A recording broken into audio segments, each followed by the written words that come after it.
கர்த்தருடைய பரிசுத்தமான நாமம் மகிமைப்படுவதாக. ஆசீர்வாதமான ஒரு நல்ல காலவேளையிலையும் அனுதினமன்னா என்ற வேத தியானத்தினால் உங்களை சந்திப்பதில் மிகுந்த சந்தோஷம். கிருபையாய் கர்த்தர் தந்த ஒரு புதிய நாளுக்கு கர்த்தருக்கு நன்றி சொல்லுவோம்.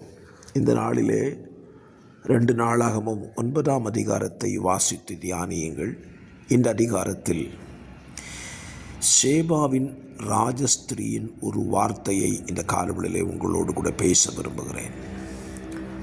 அவள் சாலமோனை பார்த்து சொன்ன ஒரு வார்த்தை.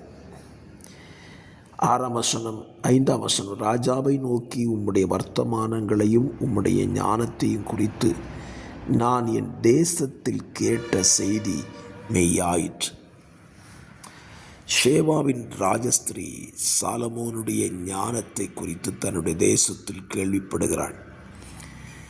கேள்விப்பட்டதை உண்மைதானா என்று கண்டறிவதற்கு சாலமோன் ராஜ்யபாரம் பண்ண இஸ்ரவேல் தேசத்துக்கு வருகிறாள். அவள் வந்து அதை விசாரித்து அறிந்த பொழுது அவள் சொல்லுகிறார், அந்த செய்தி மெய்யாயிற்று என்று சொல்லுகிறாள். என்னை கேட்கிற அருமையான கர்த்தருடைய பிள்ளைகளே, நம்மை குறித்து தேசங்களில் பேசப்படுகிற செய்தி அது உண்மையான செய்தியாக இருக்க வேண்டும். சாலமோனை குறித்து கேள்விப்பட்ட செய்தி என்ன? ஞானத்தில் சிறந்து விளங்கினான். அது உண்மையாகவே இருந்தது. இன்றைக்கு பலரும் பொய்யான தகவல்களை தங்களை குறித்து தேசத்தில் பரம்ப விடுகிறார்கள். தங்களிடத்தில் இல்லாததை இருக்கிறதை போல காண்பித்துக் கொள்ளுகிறார்கள். விசாரிக்கப்படும் பொழுது அது பொய்யாக தோன்றிவிடுகிறது. ஆனால் நம்முடைய வாழ்க்கை அப்படி இருக்கக்கூடாது. நம்மிடத்தில் எது இருக்கிறதோ அது உண்மையான செய்தியாய் தேசத்தில் பேசப்பட வேண்டும்.